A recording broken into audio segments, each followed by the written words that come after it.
لبيك اللهم لبيك لبيك اللهم لبيك لبيك لا شريك لك لبيك لا شريك لك لبيك إن الحمد والنعمة لك والملك لا شريك لك لبيك اللهم لبيك لبيك اللهم لبيك. Assalamu alaikum wa rahmatullahi wa barakatuh.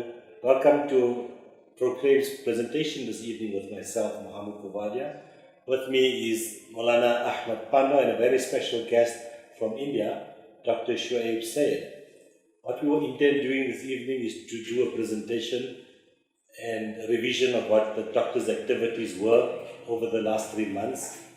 Dr. has come to South Africa and had an opportunity to do many Dawah programs throughout Gauteng.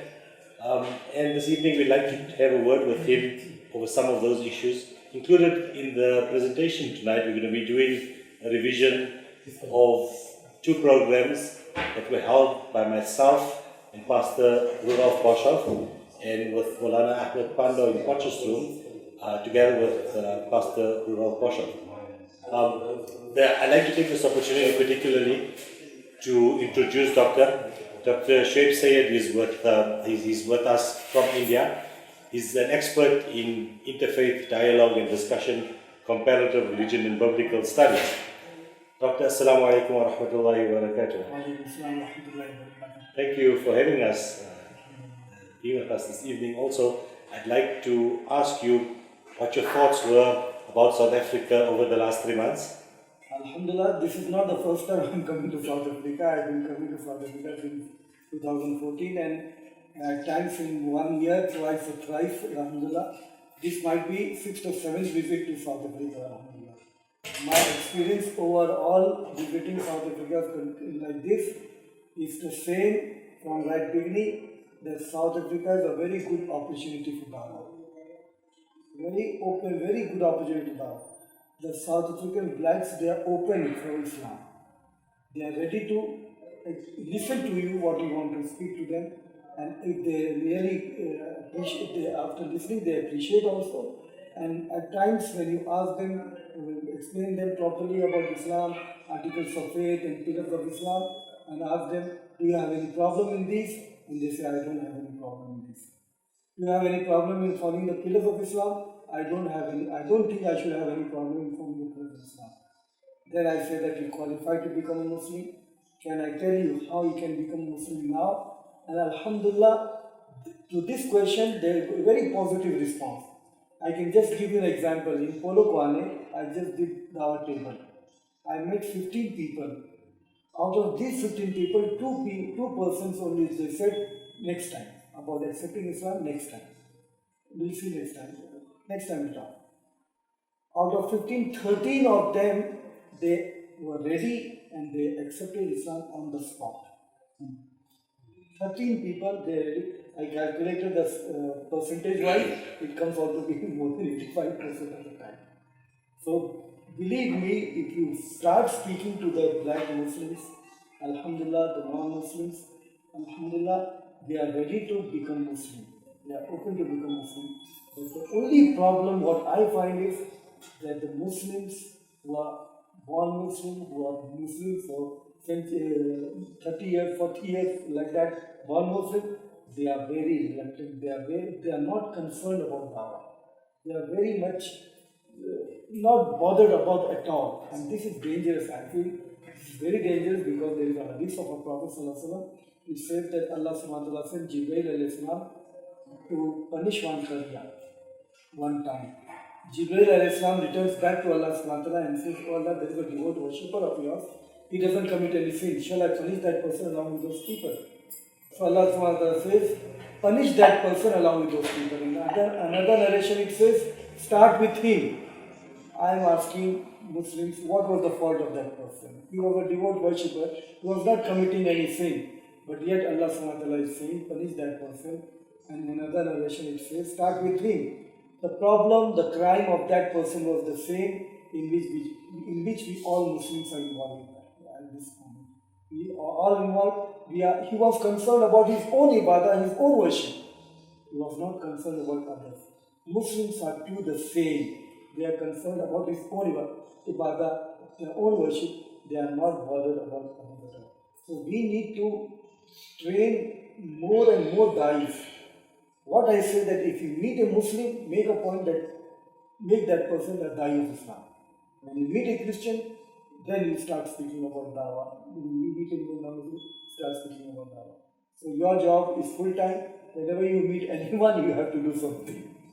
In the words of the late Ahmed Pandor, give him Jannah, is that we are not doing our job as the people of this country, and maybe Muslims around the world are not doing the job. So the question to you is, maybe having experienced Dawah in other countries, do you think that Muslims have this level of complacency around the world, or is this problem particularly unique to us in South Africa? No, this problem is all over the world. All over the world, the problem is all over the world. In India also the same, South Africa is also the same. I don't know how this disease came into the Muslim Ummah, that we are not, it is how the disease came into the Muslim Ummah, that they don't have any concept of conveying the message, because Quran clearly says in Surah Al-Imran chapter 3 verse 11, Kuntum khayra ummatin ukhrijat lin-nas ta'muruna bil ma'ruf wa tanhauna 'anil munkar. That ye are the best of people evolved from mankind, inviting towards what is good and submitting people from what is evil. So there are enough instructions in the Quran which provokes and which asks us to do dawah, but I don't know why Muslims are not really interested in dawah.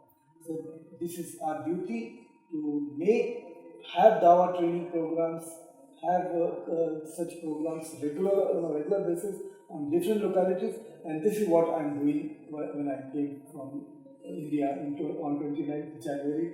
I landed here, and from that day onwards, Alhamdulillah, I'm continuously having every week dawah programs. But unfortunately, they are not ready for 10-day dawah training program. They only give me 2 days, Saturday and Sunday. So whatever they give, if they give 2 days, Saturday and Sunday, I use 2 days. If they give 2 hours also, I will use that 2 hours also. I will not say I don't want 2 hours, I will use the 2 hours. But Alhamdulillah, in this period, 2.5 months, which is not 3 months, 2.5 months, Alhamdulillah, I did extensively, different places, Ennerdale, Nancy Field, Soweto, I don't remember all the names, but every week I was booked. Many people wanted to have another date, but I was already booked. So Port Elizabeth people wanted me to have a program, but I was already booked Saturday, Sunday, so I did not book them. Alhamdulillah, there are Alhamdulillah, good response from certain people also for Dawah training program, but overall as an Ummah, we are very behind this program. This has to be. Jazakallah. Malana, the question to you is, if a person in the state wants to take on the challenge of doing dawah in South Africa, what type of training is available to him, and how much training would he require before he could actually embark on this dawah opportunities? Bismillahirrahmanirrahim. Just to put you in some feedback from the past, alhamdulillah, we've started this organization to taking Islam to humanity. And alhamdulillah, I think we're trying to do what we can in partnering with other dawah organizations and other people actively in dawah. And I think those that want to learn about dawah, the first thing to do is to pay him up to a Muslim or to an organization or to a masjid. And the person, the imam or the person can evaluate what's his, who the person is, what does he want, what's his background, how much knowledge he has. And sometimes you have to see, is the person sincere or just wants information, or is there out there a motive also? Because sometimes in our country you don't want to give excess effort to people who just are coming for a different reason. So the person should contact the local imam or local organization, and then if they want to learn, alhamdulillah, there's a lot of literature out there, there's a lot of things to read, there's a lot of programs to see, and the person just has to be linked up with that, and you don't put too much force on them to learn. Keep them baby steps, let them take the time to learn, alhamdulillah. And those that will want to learn will learn on their own. And those people will strive and go further on their own efforts to learn.